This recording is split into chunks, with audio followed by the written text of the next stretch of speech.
England, 1815. The Hartwell family carriage rattled through London's cobbled streets as Eleanor Hartwell gazed out the window, watching raindrops chase one another down the glass.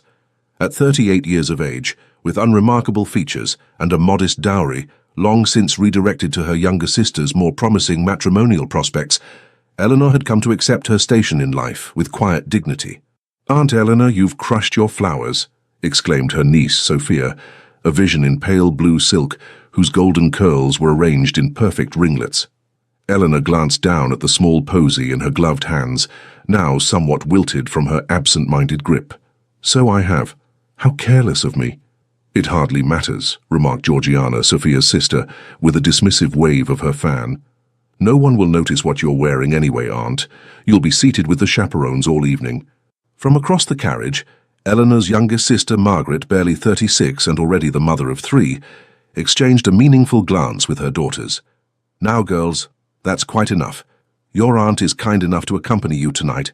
Lord knows I cannot be trusted to keep you from mischief alone." The carriage fell silent, but Eleanor caught the slight curl of Margaret's lips, betraying her amusement at her daughter's observations. It was a familiar scene. The spinster aunt, grateful to be included, expected to fade into the wallpaper, while her beautiful nieces fluttered about the ballroom like exotic butterflies. "I hear the Duke of Ashford will be in attendance tonight," Sophia said, her voice dropping to a reverent whisper. "They say he's finally returned from his travels and is seeking a wife." "Heavens!" Georgiana clutched her sister's arm. "Do you think he might notice me? Mama, did you hear the Duke of Ashford?" Margaret straightened her daughter's already immaculate gowns. "Remember your deportment, girls. A duke is a prize indeed, but such men can afford to be exceptionally selective." Eleanor studied her sister's face, recognizing the barely contained excitement. Margaret had married well, a baronet with substantial holdings, but to secure a duke for one of her daughters would elevate the entire family beyond their wildest aspirations. "I've heard he's terribly particular," Eleanor offered, rearranging her simple grey silk skirts, and rather serious in his demeanour. 3 pairs of eyes turned to her with identical expressions of surprise, as though they had forgotten she was capable of contributing to the conversation. "What would you know of the Duke's demeanour, Eleanor?" Margaret asked, her tone hovering between amusement and condescension. Eleanor felt heat rise to her cheeks. "I merely repeated what I heard Lady Harrington mention at tea last week." "Well," said Margaret, patting Eleanor's hand as one might soothe a child, "let us hope the Duke finds someone suitable tonight. Though not you, of course, dear sister. Your days of such concerns are behind you, thank goodness. How peaceful it must be." The carriage jolted to a stop before Eleanor could respond, and footmen appeared to assist them. As they entered the imposing townhouse of the Countess of Westfield, Eleanor took a steadying breath. Another evening of watching from the sidelines, of polite conversation with aging widows, of pretending not to notice the pitying glances. The ballroom was a vision of crystal and candlelight, with London's elite swirling across the polished floor in a kaleidoscope of silks and jewels. Eleanor followed her sister and nieces, carrying their fans and reticules when requested, accepting introductions with a practiced smile that never quite reached her eyes. Lady Margaret, Miss Sophia, Miss Georgiana, how delightful! Their hostess, the Countess, greeted them warmly before her gaze settled on Eleanor. "And Miss Hartwell, is it not? How good of you to come." "Miss Eleanor Hartwell," Margaret corrected smoothly. "My elder sister." "Yes, of course." The Countess nodded, already looking past Eleanor to the next arriving guests. "Do enjoy yourselves, ladies."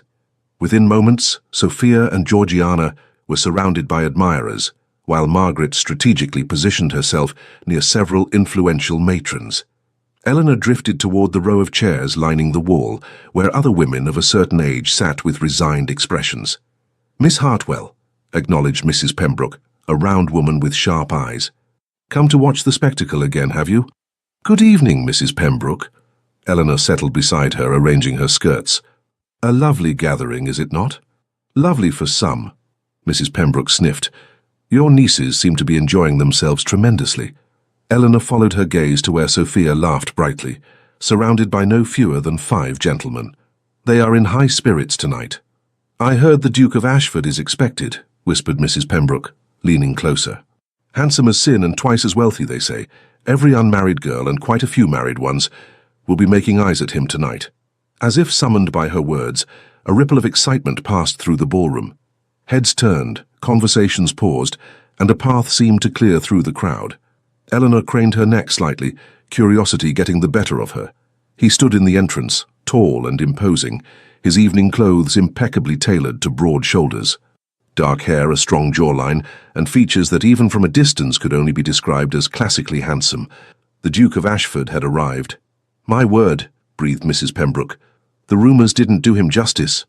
Eleanor watched as he made his way through the room, stopping occasionally to exchange pleasantries. His manner reserved but courteous. There was something in his bearing that set him apart. A seriousness, perhaps, or a subtle wariness that contrasted with the eager faces surrounding him. "They say he needs to marry," continued Mrs. Pembroke. "His father left strict conditions in his will about securing the succession." Eleanor tore her gaze away. "How unfortunate to be forced into matrimony by legal documents." "Unfortunate?" Mrs. Pembroke chuckled. "My dear Miss Hartwell, there isn't a woman in this room who wouldn't trade places with his future Duchess. Present company accepted," Eleanor said with a small smile.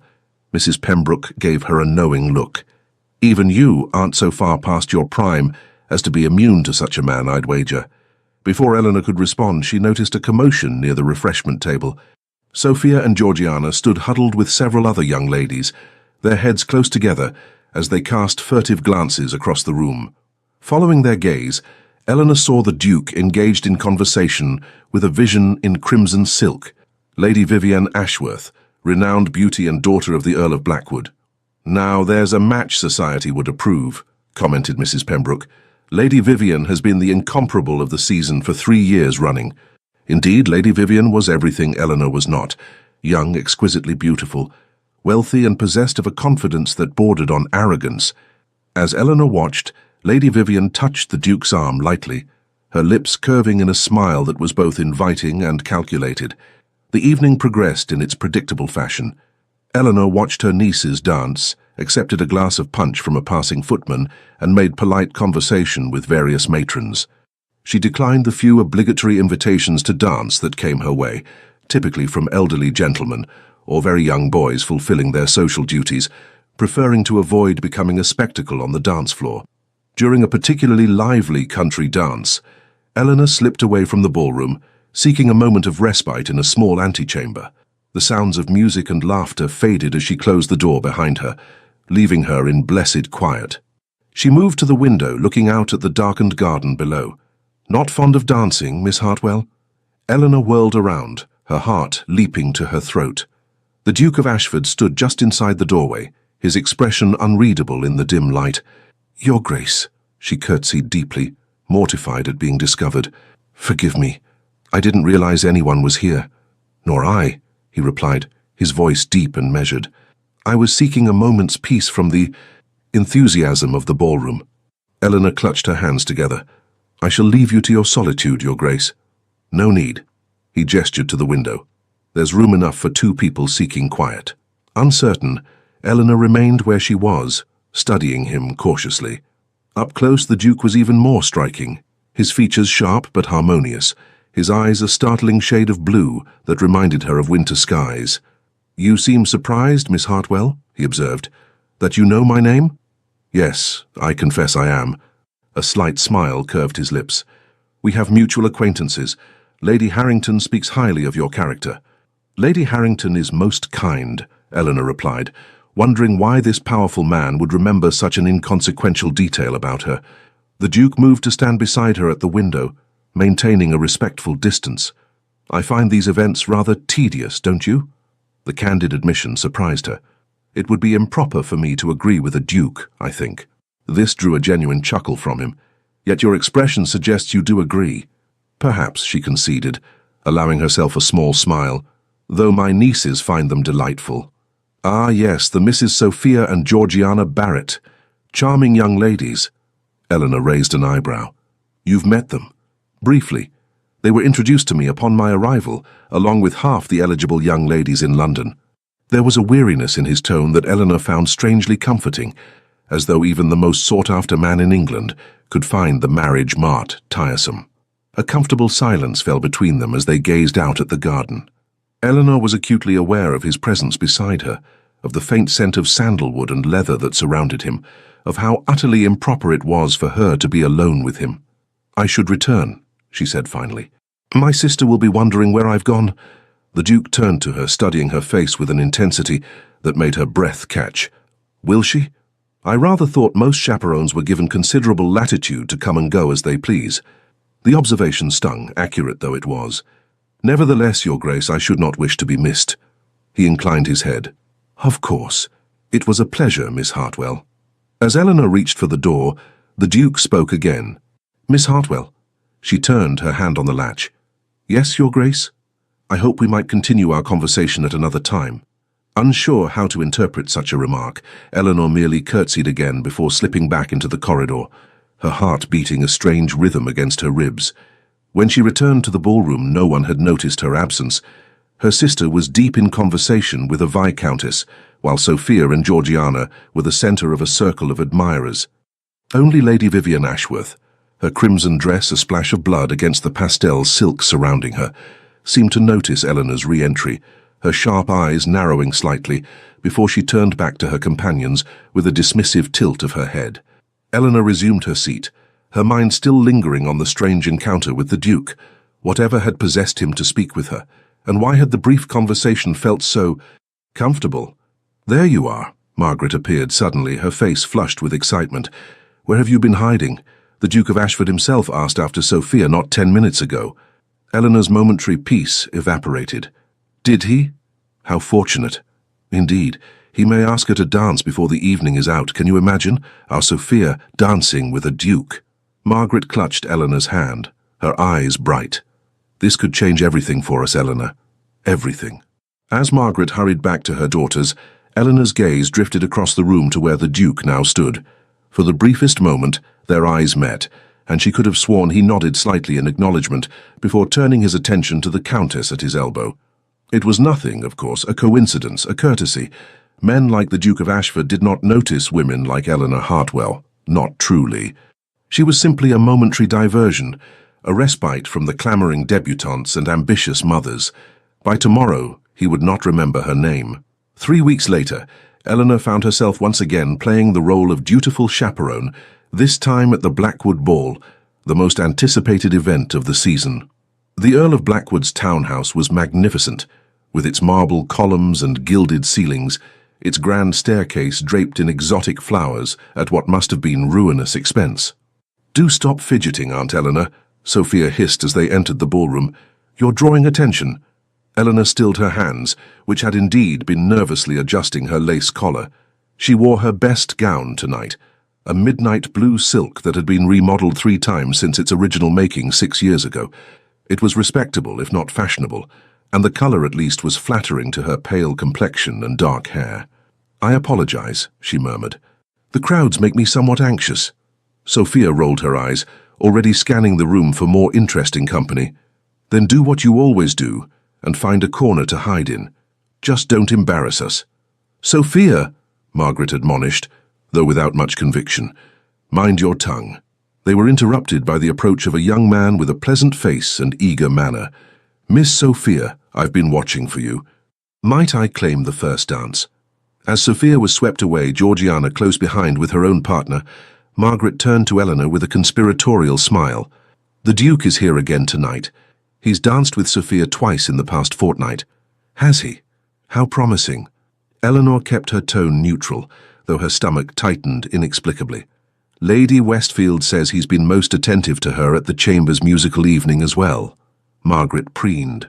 "Of course, Lady Vivian has been throwing herself in his path at every opportunity, but Sophia has youth on her side." Eleanor nodded absently, her gaze drawn across the room to where Lady Vivian stood in a stunning gown of emerald green, holding court amid a circle of admirers. The lady was undeniably beautiful, with her perfect features and glossy dark curls, but there was a hardness to her smile that Eleanor found unsettling. "Eleanor, are you listening to me?" Margaret prodded. "Yes, of course. Sophia's prospects very promising." Margaret sighed. "Go and sit with Mrs. Pembroke, why don't you? I need to speak with Lady Harrington about the possibility of securing an invitation to her country estate this summer. Released from immediate duty, Eleanor made her way to the row of chairs where the chaperones and wallflowers congregated. Mrs. Pembroke was already there, resplendent in purple satin and an impressive turban adorned with feathers. "Miss Hartwell, come sit by me and tell me what you make of the spectacle tonight." She patted the chair beside her. "Have you noticed how Lady Vivian watches the Duke? Like a cat eyeing a particularly plump canary." Eleanor settled beside her.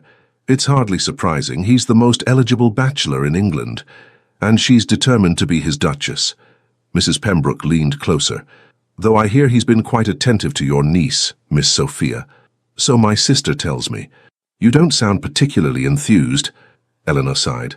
"I want Sophia to make a good match, of course. I just wonder if she's worthy of a duke." Mrs. Pembroke finished for her, eyebrows raised. "No, that's not what I meant." Eleanor frowned. "I wonder if they would suit. The Duke seems different from what one might expect." Mrs. Pembroke studied her curiously. "And how would you know the Duke's character, my dear?" Heat rose to Eleanor's cheeks. In the weeks since their encounter in the antechamber, she had seen the Duke at several events. Each time he had made a point of speaking with her, brief, proper conversations that nonetheless left her confused and oddly breathless. "I've observed him, that's all," she replied. "He seems more serious than most men of his station." Mrs. Pembroke's expression suggested she wasn't entirely convinced. "Well, serious or not, he'll make some fortunate young lady a duchess before the season's end, mark my words." The evening progressed in its usual fashion. Eleanor watched the dancing, applauded politely at appropriate intervals, and tried not to notice how the Duke seemed to be watching her from across the room. Twice she thought he might be making his way toward her, only to be intercepted by Lady Vivienne or another eager debutante. It was during the supper dance that disaster struck. Eleanor had declined to join the meal, preferring to remain in the ballroom where the crowds had thinned. She was standing near a column, enjoying a moment of solitude, when she overheard voices from the other side. "Aunt Eleanor is so dreadfully dull," came Sophia's voice, pitched low but perfectly audible. "Did you see that gown? I think it's the same one she wore to Cousin Edward's christening 3 years ago." A titter of laughter followed, and Eleanor recognized Georgiana's voice. "At least she knows to stay out of our way. Could you imagine if she actually tried to attract attention? It would be mortifying." "Poor spinster aunt," said a third voice, one of their friends perhaps. "Does she never wish she had married?" "Who would have her?" Sophia replied carelessly. "No, she's resigned to her fate. Mama says we should be grateful she's content to be useful. Many old maids become bitter and difficult." Eleanor stood frozen, her fingertips pressing into the column beside her. She had always known how her nieces viewed her, of course, but to hear it stated so boldly, with such casual cruelty. "Ladies," a new voice joined the conversation, cool, precise, and unmistakably belonging to Lady Vivian Ashworth. "I couldn't help but overhear your charming assessment of your aunt. How fortunate she is to have such loyal family." There was a moment of awkward silence before Sophia spoke again, her voice now syrupy sweet. "Lady Vivian, we were just demonstrating a remarkable lack of both compassion and good breeding," Lady Vivian cut in smoothly. "Fascinating." Eleanor almost laughed at the irony, being defended by Lady Vivian of all people. She stepped away from the column, intending to retreat to some quieter corner to compose herself, when she collided with a solid form. "Miss Hartwell." The Duke of Ashford steadied her with a hand on her elbow. "Are you unwell?" Eleanor looked up into his concerned face and felt something inside her crack. "Perfectly well, Your Grace. If you'll excuse me." "You are not well," he insisted, his voice low but firm. "You're pale as a ghost." "It's nothing." She attempted to step around him, merely the heat of the ballroom. The Duke glanced toward the column she had been standing near, where the voices of her nieces and Lady Vivian could still be heard, now engaged in stilted pleasantries. His expression hardened almost imperceptibly. "Come," he said, offering his arm. "Allow me to escort you to the terrace for some fresh air." It was improper, of course, a scandal waiting to happen. But Eleanor found herself too numb with humiliation to care. She placed her fingers lightly on his offered arm and allowed him to guide her through a set of French doors onto the terrace that overlooked the gardens. The night air was cool against her heated skin, the distant sounds of music and laughter muted by the heavy doors closing behind them. Eleanor moved to the stone balustrade, drawing deep breaths, acutely aware of the Duke standing silently beside her. "I apologize for my momentary weakness, Your Grace," she said finally. "It was unforgivably dramatic of me." "There is nothing to forgive." His voice was gentle. "I heard enough to understand." Fresh mortification washed over her. "You heard them?" "Not intentionally." He joined her at the balustrade, his profile sharp against the night sky. "Your nieces lack both discretion and kindness, it seems." Eleanor stiffened. "They are young, Your Grace. Youth is often careless. You defend them even now." He sounded genuinely surprised. "They are my family," she said simply. The Duke was silent for a moment, studying her. "You are a remarkable woman, Miss Hartwell." A startled laugh escaped her. "I am many things, Your Grace, but remarkable has never been among them." "Then you have been surrounded by fools," he said with unexpected vehemence. Eleanor turned to face him fully, puzzled by his intensity. "Your Grace, I don't understand what—" "Christopher," he interrupted. "My name is Christopher. I couldn't possibly—" "When we are alone," he amended, "I would like to hear my name from your lips, Eleanor." Her heart stuttered at the impropriety, at the intimacy of his using her given name. "Sir, this is most irregular." "Yes," he agreed, stepping closer. "It is." In the moonlight his eyes were dark and serious, his expression one of profound determination that made Eleanor's breath catch. She should step away, should insist on returning to the ballroom, should remember all the reasons why this moment could not possibly mean what her foolish heart wanted it to mean. "I have watched you these past weeks," the Duke, Christopher, continued. "I have observed your grace, your kindness, your quiet dignity in the face of slights that would embitter a lesser person. Your Grace, I told you my name," he reminded her softly. Eleanor swallowed. "Christopher," she whispered, the name foreign on her tongue. "I don't know what you want from me." "Everything," he said simply. "I want everything you are willing to give." She shook her head, bewilderment turning to something like panic. "This isn't— You can't possibly—" "But I can," he insisted. "I can, and I do. I have never met anyone like you, Eleanor. Never known anyone with your strength of character, your intelligence, your genuine goodness." "You barely know me," she protested. "I know enough."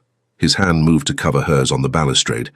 "I know that when I speak with you I don't need to pretend. I know that you see me, not my title, not my fortune, but me. Do you have any idea how rare that is?" Eleanor's mind raced. This could not be happening. Men like the Duke of Ashford did not fall in love with plain spinsters of 30. There must be some other explanation, some motive she couldn't fathom. "What of Sophia?" she asked. "My sister says you've shown her particular attention." A flash of irritation crossed his face. "I have been polite to your niece, as I am to all young ladies introduced to me. Nothing more." "And Lady Vivian? Society expects—" "I care nothing for society's expectations," he interrupted. "Lady Vivian is beautiful, accomplished, and utterly without heart. I could never tie myself to such a woman." Eleanor withdrew her hand from beneath his. "What is it you want from me, Your Grace? Speak plainly, I beg you." For the first time, uncertainty flickered across his features. "I had hoped to court you properly, to show you my intentions through actions rather than words. But tonight, seeing you wounded by those who should cherish you—" He drew a deep breath. "I find I cannot wait any longer." Eleanor's heart seemed to stop as he took both her hands in his. "Miss Eleanor Hartwell," he said formally, "I wish to court you with the intention of making you my wife if you will have me." The world tilted beneath Eleanor's feet. "This is madness," she whispered. "Perhaps," he agreed, a smile touching his lips, "but it is sincere madness." Before she could respond, the French doors flew open, spilling light and music onto the terrace. Margaret stood there, flanked by Sophia and Georgiana, their faces masks of astonishment. "Eleanor!" Margaret's voice was shrill with shock. "What on earth are you doing out here, with his grace no less?" Eleanor tried to pull her hands from the Duke's grasp, but he held firm, turning to face her family with cool composure. "Lady Margaret," he acknowledged with a slight bow, "I was just speaking with Miss Hartwell on a matter of some importance." I'm sure whatever it is can wait until a more appropriate time," as Margaret stammered, clearly torn between horror at finding her spinster sister alone with the Duke and fear of offending the most powerful man in the room. "It cannot wait," the Duke replied, his tone brooking no argument. In fact, I believe this is the perfect moment." And before Eleanor could comprehend what was happening, the Duke of Ashford dropped to one knee before her, still holding her hands in his, in full view of her astonished sister and nieces. "Miss Eleanor Hartwell," he said clearly, his voice carrying to where a small crowd had now gathered at the doors, "would you do me the extraordinary honor of becoming my wife?"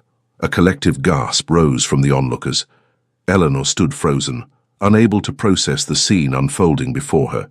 The Duke, Christopher, gazed up at her with unwavering certainty, while behind him Sophia's face had gone white with shock, Georgiana's mouth hung open in disbelief, and Margaret looked as though she might faint.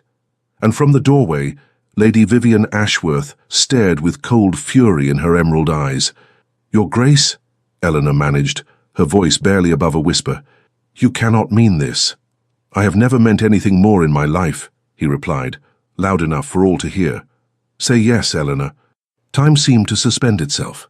In that endless moment, Eleanor saw her life stretching before her in two distinct paths, one familiar and safe, but lonely, the other unknown, frightening, but filled with possibilities she had long ago stopped allowing herself to imagine.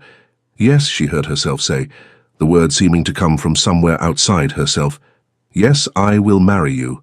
The Duke rose to his feet, his face transformed by a smile of such genuine joy that Eleanor's doubts momentarily receded. He lifted her hand to his lips and pressed a kiss to her knuckles, sending a shiver through her entire body. "My thanks for this great gift," he murmured, before turning to face the stunned audience. "Ladies and gentlemen," he announced, "I am pleased to introduce the future Duchess of Ashford." The silence that followed was broken by a single sound, the sharp crack of a fan snapping shut as Lady Vivian turned on her heel and disappeared into the crowd. News of the engagement spread through London like wildfire. By morning, it was the only topic of conversation in drawing rooms and gentlemen's clubs alike. The pattern was always the same: initial disbelief, followed by speculation about Eleanor's character or the Duke's sanity, culminating in the inevitable conclusion that she must possess some hidden quality that had captured his interest. "The gossip is relentless," Margaret complained, pacing Eleanor's bedchamber the following afternoon. "Lady Harrington called this morning to offer congratulations, but I could see the questions in her eyes. What am I supposed to tell people?" Eleanor sat at her dressing table staring at her reflection with a sense of unreality. "The truth, I suppose, that the Duke asked for my hand, and I accepted." "But why?" Margaret threw up her hands in exasperation. "Why you? Why not Sophia or any of the dozens of eligible young ladies who have been paraded before him this season?" The question stung, though Eleanor had asked herself the same thing countless times since the previous night. "I don't know, Margaret. He says he values my character." Margaret snorted. "Character? Men like the Duke of Ashford don't marry for character. They marry for beauty, connections, or fortune, none of which you possess in abundance, I'm sorry to say." "Thank you for that assessment," Eleanor replied dryly. Her sister stopped pacing and sank onto the edge of the bed. "I don't mean to be cruel, Eleanor. I'm simply bewildered and concerned." "Are you certain this isn't some kind of jest? The Duke doesn't strike me as a man who makes jests of this nature." "No, perhaps not," Margaret frowned. "Still, there must be something we're not seeing, some reason beyond the obvious." Eleanor turned to face her sister. "Is it truly so impossible to believe a man might value me for myself?" Margaret's expression softened. "Oh, Eleanor, I don't doubt your worth, but you must admit this is unprecedented. A duke, and one of the most eligible men in England at that." "I know." Eleanor's hands twisted in her lap. "Believe me, I know how absurd it seems." A tentative knock at the door interrupted them. Sophia entered, her usual confident demeanor replaced by an uncharacteristic hesitancy. "Aunt Eleanor," she began, hovering by the door, we, Georgiana and I, we wanted to offer our congratulations." Eleanor raised an eyebrow. "How generous of you." Sophia flushed. "We also, that is, about what was said last night before the Duke." "I believe I heard quite enough of your thoughts on the matter," Eleanor said quietly. Margaret looked between them. "What's this?" "What did you say, Sophia?" Sophia's blush deepened. "Nothing of consequence, Mama, just girlish nonsense." "They were discussing the many merits of having a spinster aunt," Eleanor supplied, unable to keep the edge from her voice. "How useful I am, How fortunate they are that I'm not bitter about my circumstances. Sophia, Margaret looked genuinely shocked. You didn't. It was thoughtless, Sophia admitted, staring at the floor. I'm sorry, Aunt Eleanor, truly. Eleanor studied her niece, noting the genuine remorse in her expression. The hurt was still fresh, but Eleanor had never been one to nurture grudges. You are forgiven, Sophia, though perhaps in future you might remember that spinster aunts have ears. A ghost of a smile touched Sophia's lips, and dukes for fiancé, apparently. She hesitated, then asked, May I see the ring? Eleanor extended her left hand, where a magnificent sapphire surrounded by diamonds now rested, delivered that morning by the Duke's private secretary, along with a note requesting her presence at tea the following day to discuss arrangements. Sophia gasped. It's beautiful! She peered closer. Those are Ashford sapphires. They've been in his family for generations. How would you know that? Margaret asked, her own eyes fixed on the ring with newfound interest. Lady Vivian mentioned it once, Sophia replied. She said the Ashford sapphires would look perfect with her complexion. Eleanor suppressed a smile. I imagine she's quite displeased with recent developments then. Displeased is an understatement, Sophia said, lowering her voice conspiratorially. Georgiana overheard her telling Lady Blackwood that she would see you ruined before she allowed you to take what rightfully belonged to her. Margaret's eyes widened. She threatened Eleanor? Not directly, Sophia amended. But everyone knows Lady Vivian doesn't make idle threats. She's vindictive when crossed. Eleanor twisted the ring on her finger, a flutter of unease disturbing her already unsettled stomach. She had expected society's disapproval, had steeled herself for whispers and stares, but active malice from a woman like Lady Vivian was another matter entirely. I'll be cautious, she promised, though what she could possibly do. Anything, Sophia cut in with uncharacteristic seriousness. She could do anything, Aunt Eleanor. Her family has connections throughout London. If she wants to destroy your reputation before the wedding, she has the means to do it. Margaret rose, suddenly businesslike. Then we must ensure the wedding takes place as soon as possible. The sooner you're a duchess, the safer you'll be from Lady Vivian's machinations. The Duke mentioned a June wedding, Eleanor said, recalling the brief discussion on the terrace after his proposal. June? Margaret frowned. That's 2 months away. Too long. We should press for May at the latest. Eleanor shook her head. I won't begin my marriage by making unreasonable demands. The Duke has been more than generous. I won't repay him with impatience. It's not impatience, Margaret insisted. It's prudence. Lady Vivian won't simply accept defeat. You need the protection of the Ashford name and title as soon as possible. Eleanor stood, suddenly weary of the conversation. I appreciate your concern, both of you, but I must handle this in my own way. Now, if you'll excuse me, I need some time alone. After they left, Eleanor moved to the window, gazing out at the street below. Across the way, a carriage with the Ashworth crest had been stationed for the past hour. A coincidence, perhaps, but Eleanor doubted it. The game had begun, it seemed. Tea at Ashford House the following day was both illuminating and disquieting. The Duke, Christopher as he insisted she call him in private, was as attentive and charming as ever, showing her through the grand rooms of what would soon be her home with obvious pride. The Duchess's chambers haven't been used since my mother's time, he explained, leading her into a suite of rooms decorated in a style that had been fashionable 20 years earlier. You may, of course, redecorate to your taste. Eleanor ran her fingertips along a delicate rosewood writing desk. It's beautiful as it is. Christopher studied her face. You're overwhelmed. A little, she admitted. Yesterday I was a spinster aunt living on my sister's charity. Today I'm to be mistress of all this. She gestured to encompass the grandeur surrounding them. He moved closer, taking her hands in his. You'll adapt magnificently. I have complete faith in you. The warmth in his eyes made her breath catch. Why me? She asked softly, the question that had been burning inside her since his proposal. Of all the women in London, why choose someone like me? His expression grew serious. Because with you, I can be myself. Not the Duke, not the fortune, just the man. Do you know how rare that is? Every woman I've met since taking the title has seen only what I represent. Status, wealth, power. But you, he lifted a hand to her cheek. You see me. Eleanor wanted desperately to believe him, to trust in this miracle that had befallen her. But doubt lingered. And what of children? A duchess's primary duty is to provide an heir.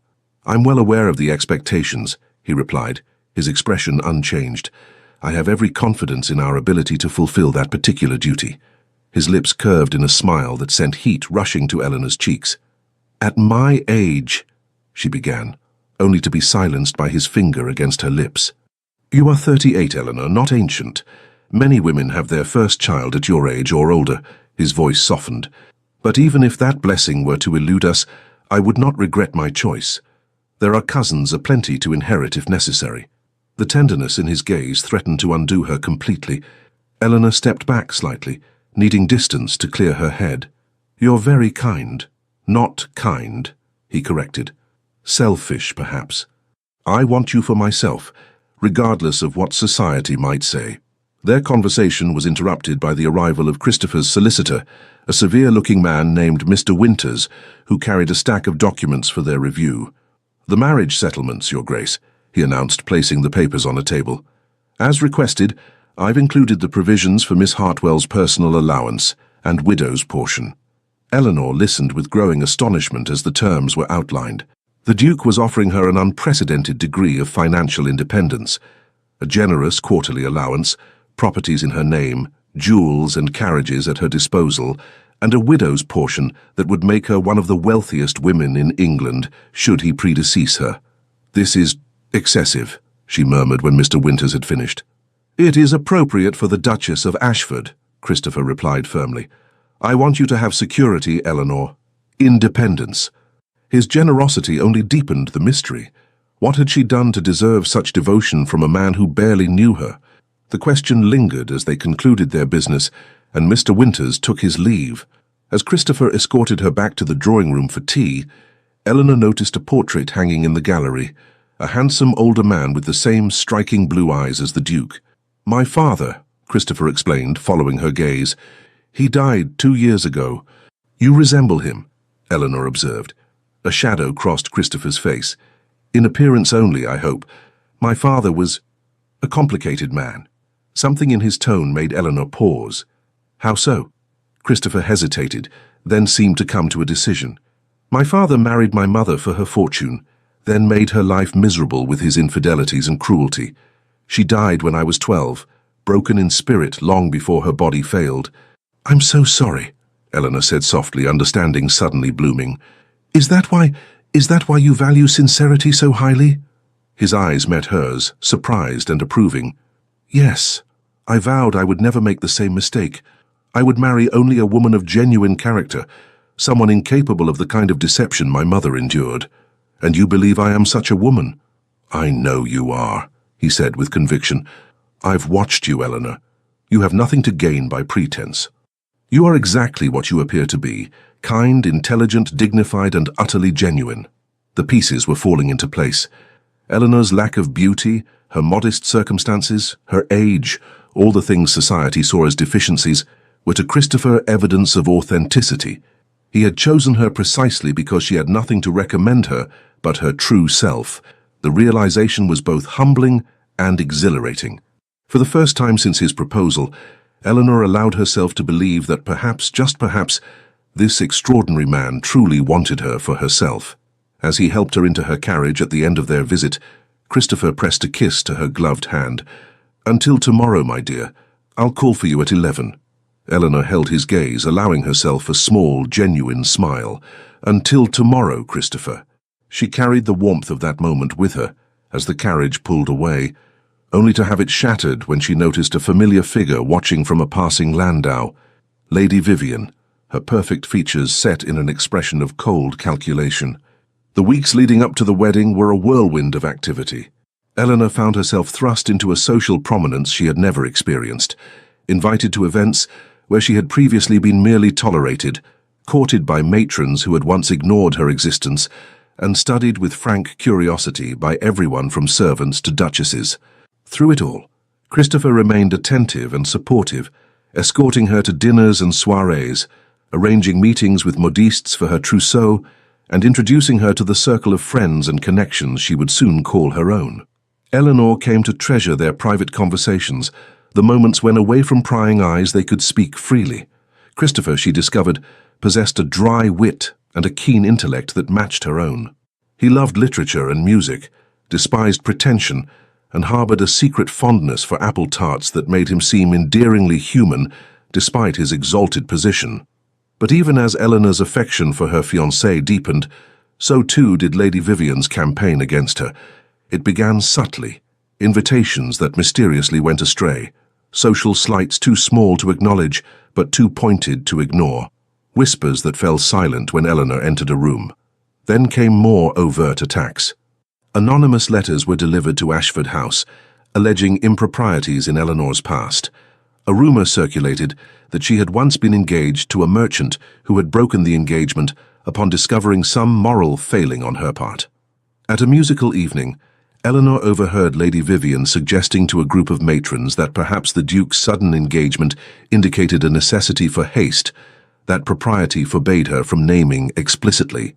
"She's determined to destroy my reputation," Eleanor confided to Christopher one afternoon as they walked through the gardens of his country estate, where they had retreated for a few days of peace. "Let her try," he replied, his jaw set in determination. "No one who matters will believe her insinuations." "But don't you see? This is precisely why people are so eager to believe the worst. Our engagement makes no sense to society. They're looking for an explanation, and Lady Vivian is providing one."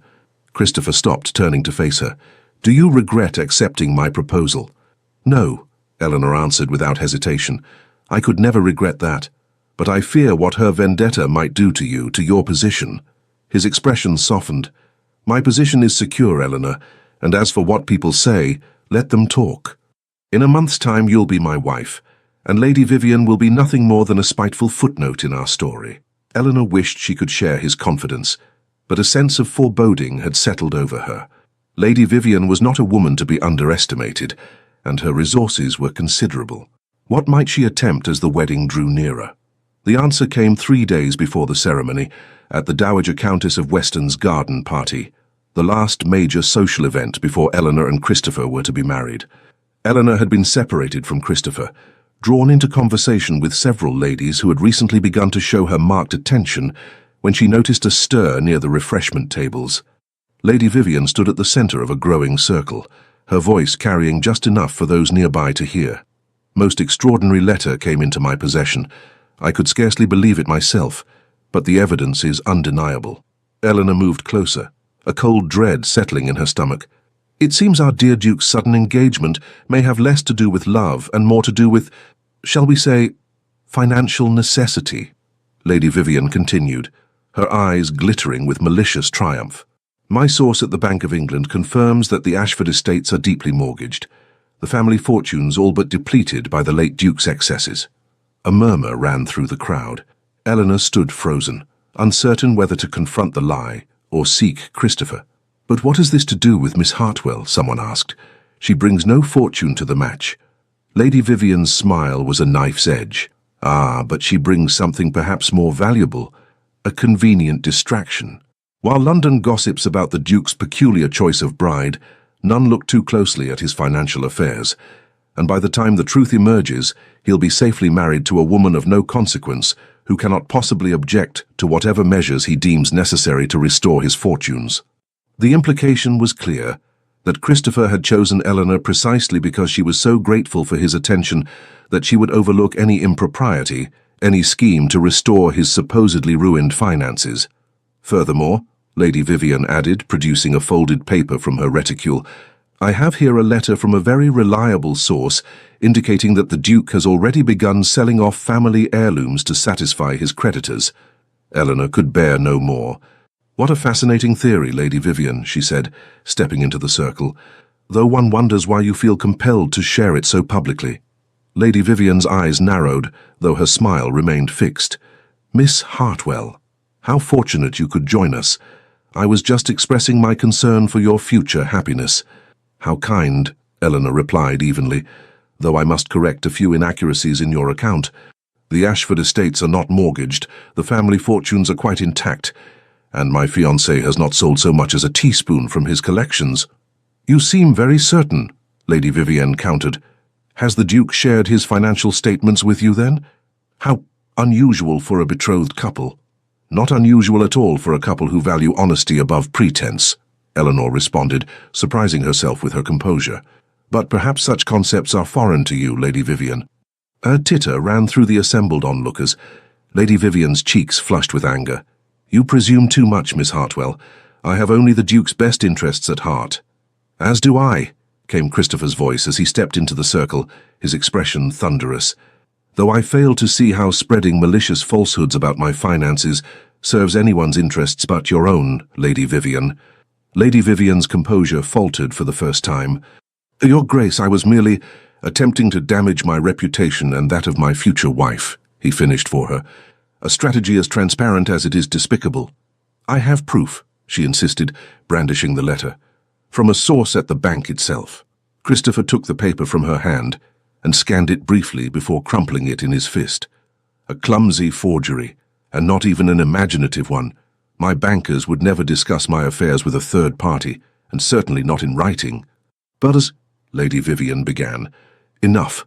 Christopher's voice cut through the air like a blade. You have insulted me. You have insulted Miss Hartwell, and you have made yourself ridiculous in the process. I suggest you withdraw before you compound your error. For a moment, Lady Vivian stood frozen, her face a mask of humiliation and fury. Then, with a rustle of silk skirts, she turned and swept away through the parting crowd. Christopher immediately turned to Eleanor, his expression softening with concern. Are you all right? Yes, she assured him, though her hands trembled slightly. Though I fear Lady Vivian will not forgive this public rebuke easily. She brought it upon herself, he said grimly, and I doubt she'll risk another such scene. But Eleanor wasn't so certain. As they moved through the gardens, accepting congratulations and expressions of support from those who had witnessed the confrontation, she could not shake the feeling that Lady Vivian's defeat had only made her more dangerous. That night, as Eleanor sat at her dressing table, her maid brushing out her hair for bed, a small package was delivered, a final gift from Christopher before their wedding, the footman explained. Inside the velvet box lay a delicate diamond bracelet with a note in Christopher's hand. For my brave Eleanor, 3 days more until you are mine forever. Eleanor smiled, touching the diamonds with reverent fingertips. Whatever Lady Vivian might attempt next, she would face it with Christopher at her side. In 3 days' time she would be Duchess of Ashford, and all of this would be behind them. Or so she thought, until she noticed a second, smaller envelope that had fallen from the package onto her dressing table. This one bore no seal, no direction, just her name, written in an unfamiliar hand. With a sense of foreboding, Eleanor opened it and unfolded the single sheet within. The Duke is not what he seems, it read in an elegant anonymous script. Before you bind yourself to him forever, ask him about Elizabeth Barrett. Eleanor stared at the note, her blood turning to ice in her veins. Elizabeth Barrett. The name meant nothing to her, yet someone had gone to considerable trouble to ensure she received this warning on the eve of her wedding. Lady Vivian, surely. Another attempt to sabotage the match, more sophisticated than her clumsy lies about Christopher's finances. Yet even as Eleanor tried to dismiss the note, a seed of doubt took root. Who was Elizabeth Barrett? And why would knowledge of her change Eleanor's mind about marrying Christopher? She slept poorly that night, the question turning over and over in her mind. By morning, she had resolved to ask Christopher directly. Their relationship was founded on honesty, after all. If this Elizabeth was someone from his past, better to know now than to have the spectre hanging over their marriage. The opportunity came that afternoon, when Christopher called to finalize details for the wedding breakfast. They walked in the small garden behind Margaret's townhouse, the spring sunshine warm on their faces. You seem troubled, Christopher observed, studying her with concern. Second thoughts. Eleanor drew a steadying breath. Not about marrying you, no, but something unusual happened last night. She told him about the anonymous note, watching his face carefully as she spoke. To her dismay, she saw recognition flicker in his eyes at the mention of Elizabeth Barrett, followed swiftly by a guarded expression she had never seen him wear before. I see, he said when she had finished, his voice carefully neutral. Who is she, Christopher? Eleanor asked quietly. He was silent for a long moment, gazing out at the garden as though gathering his thoughts. She was my cousin, he said finally. My father's niece. Was? She died 7 years ago. His face had grown remote, shuttered. It was a great tragedy for the family. Eleanor studied him, sensing there was more to the story than he was revealing. "I'm sorry for your loss, but why would someone warn me about her?" Christopher's jaw tightened. "Because people enjoy meddling in affairs that don't concern them. Elizabeth's story is a sad one, but it has no bearing on our future together." "Then tell me," Eleanor pressed. "If it's of no consequence, why not share it?" A flash of something, anger, fear, crossed his face before he mastered himself. "Very well. Elizabeth was a beautiful, spirited girl who lived with us after her parents died. She was like a sister to me. When she turned 18, my father arranged a marriage for her with a wealthy baron, a man 3 times her age with a reputation for cruelty." Eleanor's heart sank. She didn't want the match. She was desperate to avoid it, Christopher confirmed. "She begged my father to release her from the engagement, but he refused. The baron's connections were too valuable, the financial arrangements too advantageous to our family." "What happened to her?" Christopher's expression darkened. "The night before her wedding, she took her own life.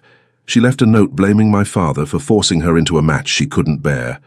Eleanor covered her mouth with her hand. "How terrible!" "It was," he agreed grimly. "The scandal was immense. The baron threatened to sue for breach of contract. My father paid him off and hushed up the true circumstances of Elizabeth's death. Publicly, she died of a fever. Only family and a few close servants knew the truth." "I'm so sorry, Christopher," Eleanor said softly, reaching for his hand. "What a burden to carry." He accepted her touch but remained tense. "Now you understand why I was reluctant to speak of it. It's a dark chapter in my family's history, one I've tried to put behind me." "Of course," Eleanor nodded. "Thank you for telling me." Yet as they continued their walk, discussing wedding arrangements with forced cheerfulness, Eleanor couldn't shake the feeling that something about Christopher's account rang false. Not the facts themselves, perhaps, but the telling of them as though he had rehearsed the story, smoothing away rough edges that might catch on closer examination. When Christopher took his leave an hour later, kissing her hand with his usual tenderness, Eleanor was left with more questions than answers. Who had sent the note? And why now, just days before the wedding? The answer came in the form of an unexpected visitor. Eleanor was in the drawing room, reviewing final arrangements for her wedding clothes, when the maid announced Lady Harrington. "My dear Miss Hartwell," the older woman greeted her, accepting a seat near the fire. "Forgive the intrusion, but I felt compelled to call on you before your big day." "It's no intrusion at all," Eleanor assured her, though she was puzzled by the visit. Lady Harrington had always been kind to her, but they were not particularly close. "Would you like some tea?" "No, thank you, I won't stay long." Lady Harrington removed her gloves, her expression unusually grave. "I've come about a rather delicate matter, concerning your fiancé." Eleanor's heart stuttered. "Oh? I understand you received a message about Elizabeth Barrett." Eleanor stared at her in shock. "It was you who sent the note?" Lady Harrington nodded. "I did. And before you ask, no, I am not trying to prevent your marriage. On the contrary, I have the highest regard for the Duke and believe he will make you an excellent husband." "Then why?" "Because you deserve to know the whole truth before you make your vows," Lady Harrington said firmly. "The Duke told you about Elizabeth's death, I presume?" "Yes," Eleanor confirmed. "He said she took her own life rather than marry the man his father had chosen for her." "That much is true," Lady Harrington acknowledged. "But there's more to the story. A part the Duke may be reluctant to share, though it reflects no ill on him personally." Eleanor clasped her hands tightly in her lap. "Please, continue." "Elizabeth was with child when she died," Lady Harrington said quietly. "The father was a young man of good family but modest means, someone the late Duke considered entirely unsuitable. When he discovered the relationship, he arranged the marriage to the Baron immediately, to conceal the scandal." "How do you know this?" Eleanor asked, her throat tight with emotion. "Because the young man was my nephew," Lady Harrington replied, her eyes shadowed with old grief. "He loved Elizabeth desperately. They had planned to elope, but the Duke discovered their plans and locked Elizabeth in her room until the wedding. When she died," Lady Harrington paused, composing herself, "my nephew was destroyed by guilt and grief. He joined the army and was killed in Spain less than a year later." Eleanor sat in stunned silence, absorbing this new information. It explained Christopher's reluctance to discuss Elizabeth, certainly. But why had Lady Harrington felt it necessary to tell her now? "I don't understand," she said finally. This is a tragic story, but as you said, it reflects no ill on the Duke himself. He was barely more than a boy when it happened. True, Lady Harrington agreed, but there's one more thing you should know. After Elizabeth died, the Duke swore a vow at her graveside. He promised that when he came into his title, he would never force anyone in his care into an unwanted marriage, nor would he allow family considerations to overrule matters of the heart. Understanding dawned slowly. You're suggesting that his proposal to me was motivated by that vow, Lady Harrington finished for her, at least in part. The Duke has been under immense pressure from his family and peers to make an advantageous match. Lady Vivian was the favoured candidate, beautiful, wealthy, impeccably connected. By choosing you instead, forgive my bluntness, a woman society considered firmly on the shelf, he made a statement. He defied the very expectations that had doomed his cousin. Eleanor felt as though the floor had dropped away beneath her. You're saying he proposed to me not out of love, but as some kind of rebellion, a gesture of defiance. Lady Harrington shook her head. Not solely, no. I believe he genuinely admires and respects you, Miss Hartwell, but I thought you should understand all the factors that may have influenced his choice. Why tell me this now? The wedding is in 2 days. Because I believe in informed decisions, Lady Harrington said simply, and because I saw how Lady Vivian was attempting to undermine your confidence. I thought the truth, however complicated, would be better than her malicious insinuations. After Lady Harrington departed, Eleanor sat motionless, trying to make sense of her churning emotions. If what she had learned was true, Christopher's proposal was not the simple declaration of love she had believed, but something far more complex. A gesture of atonement, perhaps, or defiance against the system that had destroyed his cousin. Did it matter?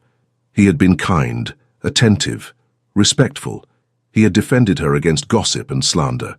Did his motivations change the fact that he had chosen her above all others? Yes, she decided with a heavy heart. It mattered very much indeed. The confrontation came that evening, when Christopher called unexpectedly, eager to share news about an additional wedding gift he had arranged. He found Eleanor in the small sitting room she used as her private retreat, her face pale and composed, her eyes shadowed with doubt.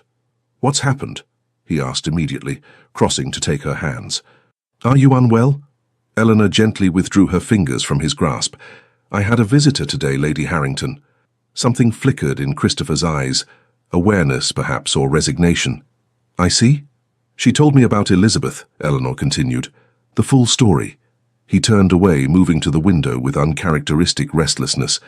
"I should have realized she might approach you. Lady Harrington has always felt responsible for what happened, though she wasn't to blame." "Why didn't you tell me yourself?" Eleanor asked quietly.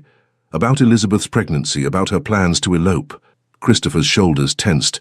"It wasn't my secret to share, and it changes nothing about us." "Doesn't it?" Eleanor rose, her composed facade beginning to crack. "Lady Harrington seems to think it explains a great deal about your proposal." He turned to face her, his expression guarded. "What exactly did she say?" "That you made a vow at Elizabeth's grave. That you promised never to let family expectations dictate matters of the heart." Eleanor took a steadying breath. She suggested that choosing me, an unlikely bride by society's standards, was your way of honoring that vow, of defying the system that killed your cousin. Christopher was silent for a long moment, his face unreadable. "And if that were partly true," he said finally, "would it change your feelings for me?" The directness of the question caught Eleanor off guard. I don't know. I thought you chose me because you saw something in me that others had overlooked, not because I represented some kind of symbolic rebellion." "Why can't both be true?" he challenged, taking a step toward her. "Yes, I made that vow. Yes, I've carried Elizabeth's fate with me all these years. And when I met you, a woman of intelligence, dignity, and genuine worth who had been overlooked and undervalued by a shallow society, I saw an opportunity to make good on my promise, while also gaining a companion I could genuinely respect." "A companion," Eleanor echoed, the word falling like a stone. "Not a love match, then?" Frustration flashed across Christopher's face. "Is that what you wanted? Pretty words and passionate declarations? I thought you valued honesty above sentiment." "We're not love-sick children, Eleanor. We're adults who recognize the potential for something real and lasting between us." I did value your honesty, she replied, hurt sharpening her tone. Which is why discovering you withheld significant truths feels like such a betrayal. I told you about Elizabeth, he countered. You told me what you thought I needed to know. You edited the story to suit your purposes. Eleanor's voice caught. Just as you've edited our story, apparently. Presenting it as a simple case of recognition and appreciation, when in fact your motivations were far more complex. Christopher ran a hand through his hair, a gesture of frustration she had never seen from him before. What would you have had me say? Miss Hartwell, I find you admirable and appealing, and marrying you would also satisfy a decades-old promise to my dead cousin. Would that have been better? At least it would have been honest. Eleanor's composure finally broke. I would rather have uncomfortable truths than comfortable half-truths, Christopher. A tense silence fell between them. Outside, rain had begun to fall, pattering against the window panes like a counterpoint to their troubled breathing. I never lied to you, Christopher said at last, his voice low and intense. Everything I said about admiring your character, about valuing your sincerity, that was all true. Is it so hard to believe that a man might have complex, multi-layered reasons for his choices? Eleanor closed her eyes briefly, gathering her thoughts. No, but it is hard to believe in a future built on partial disclosures. What else haven't you told me, Christopher? What other motivations lie behind your interest in me? His expression hardened. You've made up your mind, I see. Nothing I say now will convince you of my sincerity. That's not true, Eleanor protested, though in her heart she wasn't certain. The revelation had shaken her more deeply than she wanted to admit. I just need clarity, transparency. Very well.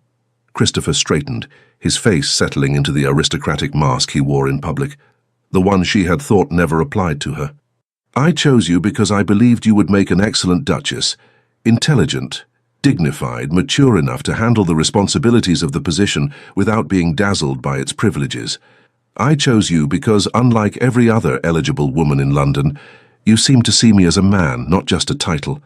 And yes, I chose you partly because doing so fulfilled a promise I made long ago, to value character over convention. He paused, his eyes intent on her face. If those reasons aren't enough for you, if you were hoping for protestations of undying passion from a man who has only known you for a matter of weeks, then perhaps Lady Vivian was right about one thing. We are ill-suited after all. The words hung in the air between them, impossible to take back. Eleanor felt them like physical blows, each one chipping away at the fragile happiness she had allowed herself to believe in. Perhaps we are, she said finally, her voice barely above a whisper. Christopher's face betrayed a flash of something. Regret. Pain, before settling back into impassivity. Then I release you from our engagement, Miss Hartwell. I'll make the necessary announcements myself to spare you the gossip as much as possible. He bowed formally, as though they were strangers at a ball rather than lovers on the brink of marriage. I wish you every happiness. And then he was gone, the door closing behind him with a quiet click that nonetheless echoed in Eleanor's ears like a thunderclap. She sank onto a chair, the full weight of what had just happened crashing over her like a wave. The wedding was off. The dream, for that's what it had been, she now realized, was over. Tomorrow, London would buzz with the news of the Duke's broken engagement, of Eleanor Hartwell's return to obscurity and spinsterhood. Her brief moment in the sun had ended, and the shadows of her former life stretched before her once more. Yet beneath the pain and humiliation, a small, stubborn part of Eleanor refused to surrender to despair. Christopher had chosen her, imperfect, complex motivations and all. And in the weeks they had spent together, she had come to know him as few others did. The man who laughed at her dry observations, who listened to her opinions with genuine interest, who looked at her as though she were precious beyond words. Was that man a lie? Or had he simply been more complicated, more human, than the romantic hero she had built up in her imagination? As the night deepened around her, Eleanor confronted a truth she had been avoiding. Somewhere along the way, despite her best efforts at caution, she had fallen in love with the Duke of Ashford. Not with his title or his wealth or the status he could confer, but with the man himself, with Christopher, in all his flawed, human complexity. And in her hurt pride, she had thrown away the one thing she had never expected to find, a chance at real happiness. Morning brought no relief from Eleanor's torment. She had barely slept, her mind replaying every word of their confrontation, searching for things she might have said differently, moments when pride might have given way to understanding. Margaret arrived early, her face etched with concern. "Eleanor, what's happened? The Duke's secretary delivered a note at dawn, something about urgent business requiring His Grace to leave town immediately." Eleanor looked up from the window where she had been sitting since sunrise. "The wedding is off, Margaret. We've ended our engagement." "What?" Margaret's shock was palpable. "Why? How? Eleanor, what have you done?" The accusation stung, though Eleanor couldn't blame her sister for assuming she was at fault. "I discovered that the Duke's reasons for proposing weren't as straightforward as I had believed. We disagreed about whether that mattered." Margaret sank onto a chair, her face pale. "Oh, Eleanor. Surely whatever his reasons, becoming a duchess would have been worth a little compromise." "Is that what you think of me?" Eleanor asked quietly. "That I would sell myself for a title." "That's not what I meant," Margaret backtracked, though her expression suggested otherwise. "But opportunities like this don't come twice in a lifetime, especially for women in your situation." "My situation?" Eleanor repeated flatly. "You mean my advanced age and unexceptional looks?" Margaret had the grace to flush. "I only meant—" "I know what you meant," Eleanor interrupted, too exhausted for pretense. "And a week ago I might even have agreed with you. But I've learned something about myself these past few weeks, Margaret. I've discovered that I would rather have honesty without a title than a coronet built on half-truths." Her sister stared at her as though she had sprouted a second head. "You're not making sense, Eleanor. What half-truths? The Duke has been nothing but attentive and generous." Eleanor sighed, unwilling to share the full story of Elizabeth Barrett. "It's complicated. And ultimately private. All that matters is that we've agreed to part ways." "But the wedding, the guests, the preparations!" Margaret's voice rose in distress. "What will people say?" "They'll say exactly what they said when the engagement was announced," Eleanor replied with weary resignation. "That it was absurd for a man like the Duke to choose a woman like me, that it could never have lasted, that order has been restored to their comfortable world." "And you're content with that?" Margaret demanded. "With returning to your previous existence?" The question hung in the air, forcing Eleanor to confront the reality of her choice. Could she truly go back to being the spinster aunt, the overlooked sister, the woman whose primary value lay in her usefulness to others, after having glimpsed a different life, one of respect, independence, and genuine companionship? "No," she admitted finally. "I'm not content with it. But I would be even less content in a marriage founded on incomplete truths." Margaret shook her head, clearly baffled by her sister's stance. "I hope you know what you're doing, Eleanor. Opportunities like this don't come twice in a lifetime," Eleanor finished for her. "Yes, you mentioned that." As Margaret left to begin the painful process of notifying guests and cancelling arrangements, Eleanor returned to her vigil by the window. The rain had stopped, leaving the street glistening in the pale morning light. Across the way, a young couple walked arm in arm, their heads bent close together in conversation. Had she been a fool to let Christopher go, to place such importance on his complex motivations when his actions had consistently shown care and respect? Was perfect transparency even possible between two people still learning each other's hearts? Eleanor's reflections were interrupted by a sharp knock at the door. Without waiting for her response, Sophia burst in, her face flushed with excitement. "Aunt Eleanor, you'll never believe what's happening." Eleanor turned wearily. "I'm not in the mood for gossip, Sophia." "It's not gossip, it's about Lady Vivian." Sophia rushed to Eleanor's side, her eyes bright. "She's been caught in the most dreadful scandal. Apparently she forged letters from the Bank of England attempting to discredit the Duke's finances, and now her father has withdrawn her from society and is sending her to their estate in Scotland." Eleanor straightened, her attention caught despite herself. "What?" "It's true. Mrs. Pembroke's maid heard it from Lady Blackwood's footman. The Earl is furious. He's threatened to disinherit Lady Vivian if there's any further embarrassment to the family." Sophia could barely contain her glee. "Isn't it delicious, after all her airs and ambitions, to end up disgraced and exiled to the country?" "Sophia," Eleanor chided automatically, though her mind was racing. "We shouldn't take pleasure in others' misfortunes." Sophia waved away the reproof. "Oh, but that's not all. The Duke called on Lady Harrington this morning. Georgiana and I were there taking tea with her granddaughter. He looked absolutely thunderous, Aunt Eleanor. They spoke privately for nearly an hour, and when he emerged, He asked Lady Harrington the most extraordinary question. Eleanor's heart quickened. What question? He asked her what a man should do when the woman he loves doubts his intentions, Sophia said, watching Eleanor's face closely. Lady Harrington told him that actions speak louder than words, and that some gestures cannot be misinterpreted. I see, Eleanor murmured, though her mind was in turmoil. Christopher had gone to Lady Harrington, the very woman whose revelations had triggered their argument. What could it mean? Sophia sat beside her, suddenly serious. Aunt Eleanor, is it true? Has the engagement been broken? Eleanor hesitated. How did you hear about that? Mama told us this morning. She was quite upset. Sophia bit her lip. But I don't understand. The Duke is clearly devoted to you. Anyone with eyes can see it. It's complicated, Sophia. Is it? Sophia challenged, displaying unexpected maturity. Because from what I've observed, he looks at you the way Papa used to look at Mama, like you're the center of his world. Eleanor blinked, startled by the observation. That's not... It is, Sophia insisted. I know I've been thoughtless, Aunt Eleanor. I said cruel things about you that I deeply regret. But even I can see that the Duke of Ashford loves you. Whatever has happened between you, surely that's worth fighting for. Before Eleanor could respond, the maid appeared at the door. Excuse me, miss. There's a gentleman here to see you, the Duke of Ashford. Eleanor's heart leapt to her throat. The Duke? Here? Yes, miss. He's most insistent. Sophia jumped to her feet, squeezing Eleanor's hand. Remember what I said, Aunt. Some things are worth fighting for. With that, she slipped out, leaving Eleanor to compose herself as best she could. A moment later, Christopher stood in the doorway, his expression a complex mixture of determination and vulnerability that made her breath catch. Miss Hartwell, he began formally, then seemed to abandon pretense. Eleanor, forgive the intrusion, but I couldn't leave matters as they stand between us. Eleanor rose on unsteady legs. I thought you had left town. A necessary fiction, he admitted.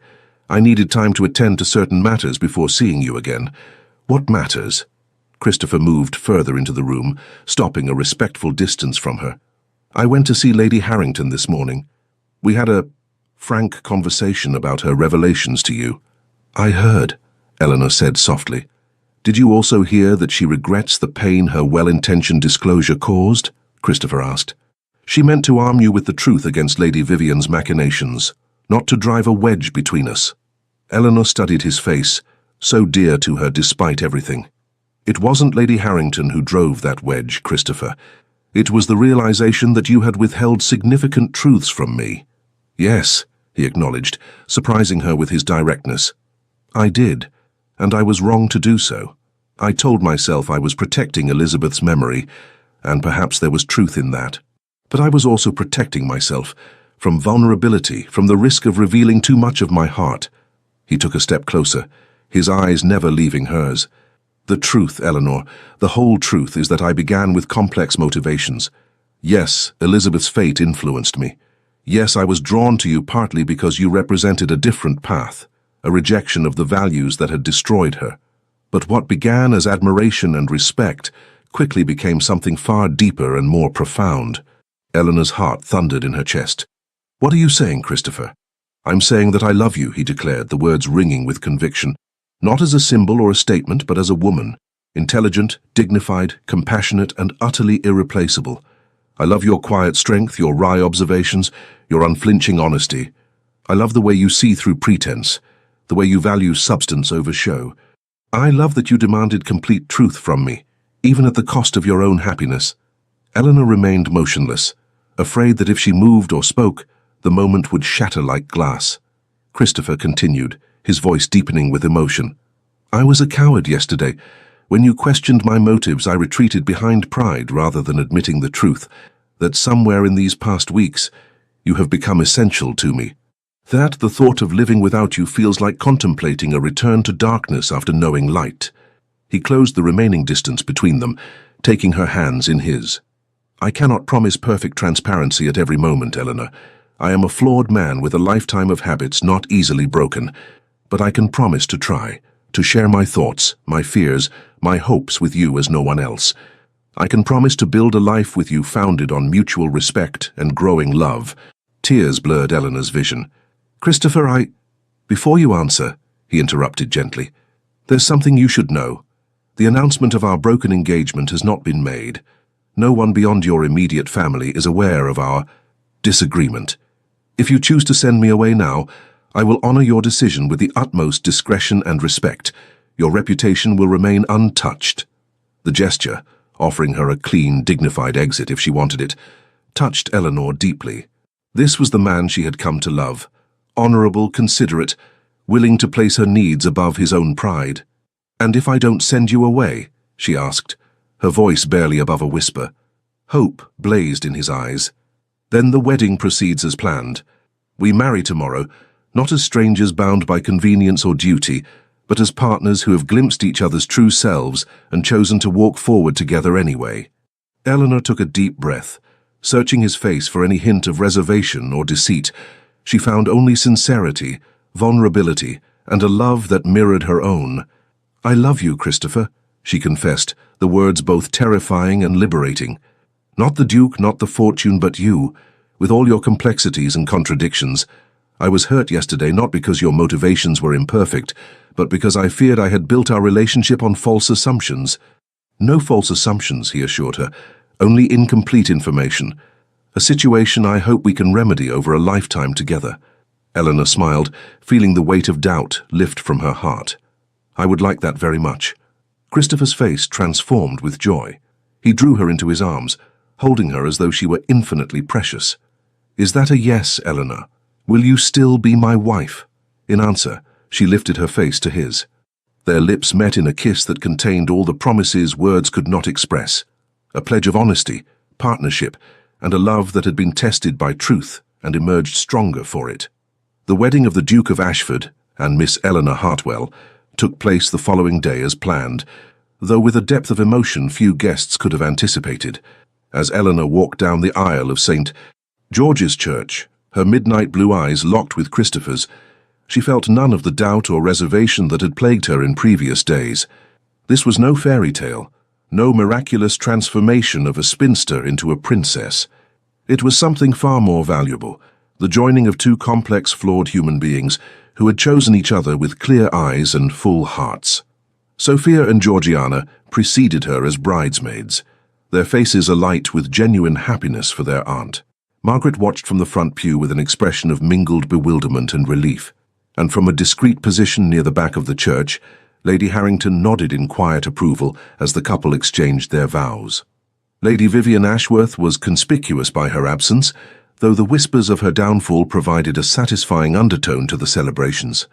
Society might never understand what had drawn the Duke of Ashford to the unremarkable Miss Hartwell, but as the couple departed the church amid a shower of flower petals and well-wishes, not even the most cynical observer could doubt the genuine affection that passed between them. 6 months later, the Duchess of Ashford stood in the morning room of their country estate, reading a letter with an expression of quiet satisfaction. "Good news?" Christopher asked, entering with the easy familiarity of a man completely at home with his wife. Eleanor smiled, setting down the paper. "From Margaret. It seems Sophia has received an offer from Lord Blackwood's youngest son. A love match, by all accounts." "Excellent," Christopher approved, coming to stand beside her. "Your niece has shown remarkable growth in character these past months. I attribute it entirely to your influence." "Hardly," Eleanor demurred. Though she was pleased by the observation, she simply needed to look beyond her own interests to develop compassion. Christopher slipped an arm around her waist, drawing her against his side, a quality her aunt possesses in abundance. Eleanor leaned into his embrace, still sometimes amazed by the easy affection between them. "I had a letter from Lady Harrington as well. She mentions that Lady Vivian has become engaged to a Scottish baron. Apparently exile has suited her. She writes that Lady Vivian seems genuinely transformed by her time away from London society." "Redemption comes in many forms," Christopher murmured. "I wish her well." "As do I," Eleanor agreed, surprised to discover she meant it. The woman who had once seemed such a formidable enemy now appeared merely young and misguided, as Eleanor herself might have been in different circumstances. Christopher's hand moved to rest lightly on her abdomen, still flat beneath her morning dress. "And how are you feeling today? Any improvement?" Eleanor covered his hand with her own, a private smile passing between them. The news was still too new, too precious to share widely, but the doctor had confirmed it just days ago. By spring, the Ashford nursery would have an occupant for the first time in nearly 3 decades. Much better, she assured him, though Mrs. Winters insists I should rest more. Wise woman, my housekeeper, Christopher said gravely, though his eyes danced with happiness. Perhaps we should heed her advice. A quiet morning in the library? I could read to you. Eleanor lifted her face for his kiss, marveling at how completely her life had transformed in less than a year, from overlooked spinster to beloved wife, from resigned spectator to active participant in her own happiness. I would like that very much, she said softly. But first I have something for you. She moved to her writing desk and withdrew a small leather-bound volume. I found this among your mother's possessions when we were reorganizing the family wing. I thought you might want to have it. Christopher opened the book carefully. Inside was a collection of pressed flowers, each labeled in a delicate feminine hand, with dates and locations noted beside them. My mother's herbarium, he murmured, his fingers tracing the fragile specimens. I had forgotten she kept this. There's something else, Eleanor said gently, turning to the final page. There, pressed between the leaves, was a sprig of heather with a notation. Elizabeth's favourite. May she find peace at last. Christopher's breath caught. She knew, he whispered. Mother knew about Elizabeth's unhappiness. She tried to help in her quiet way. She did what she could within the constraints of her position, Eleanor agreed. Just as you did. Years later. He looked up, his eyes bright with emotion. How do you always know the right thing to say? Practice, she replied with a smile, and the confidence that comes from being truly known and loved anyway. Christopher closed the book carefully, then drew his wife into his arms. Eleanor Ashford, he said softly, using the name that still thrilled her with its newness. You have made me happier than I ever thought possible. As they stood together in the sunlit room, surrounded by the legacy of the past and the promise of the future, Eleanor knew with absolute certainty that this imperfect, complicated, wonderful love was a richer ending than any fairy tale could provide. Not because a duke had chosen a spinster, but because two people had found in each other exactly what they needed: understanding, acceptance, and the courage to be fully themselves, together. The end. Dear listener, isn't it curious how a fictional story set 2 centuries ago can illuminate corners of your heart you thought long forgotten? Eleanor's journey isn't just ink on paper, it's an invitation to reclaim the chapters of your life that others have tried to close prematurely. Society speaks in absolutes, too old, past your time, settled in your ways. What magnificent nonsense! The clock that measures life's richest possibilities has no relationship to the one on your wall. Think of the garden that blooms in October when others have withered. Think of the evening sky, how it reserves its most spectacular colors not for the busy morning, but for the day's graceful conclusion. You are not diminished by your years. You are distilled by them. Tonight, as you lay your head down, whisper this truth to yourself. The most revolutionary act in a world obsessed with youth is to embrace your journey with unapologetic joy.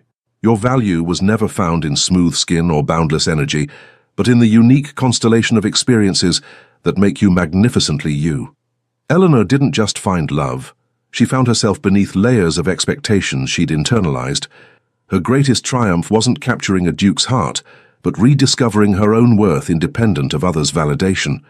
Tomorrow, look in the mirror and greet yourself as you would a dear friend. Notice not what time has taken, but what it has carefully sculpted. The laugh lines that mark moments of joy, the steady gaze that has witnessed both heartbreak and wonder. Your story continues to unfold in ways the younger you could never have imagined.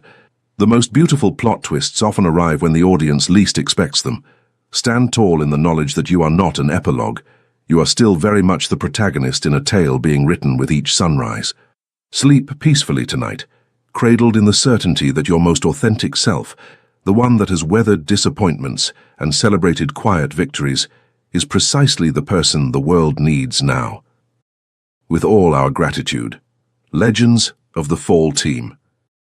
Thank you for staying with us until the very end of Eleanor and Christopher's journey. If their story touched something in your heart, please consider subscribing to our channel, leaving a like, writing a comment, and sharing this video with someone who needs to hear a tale of love and second chances. From the bottom of our hearts, Your support is what keeps us going, helping us feel encouraged to create more stories filled with love, redemption, and unforgettable twists. At the end of this video, you'll see another suggested story from our channel. Click and be surprised by yet another emotional journey waiting just for you. Thank you for being here. The Legends of the Fall team.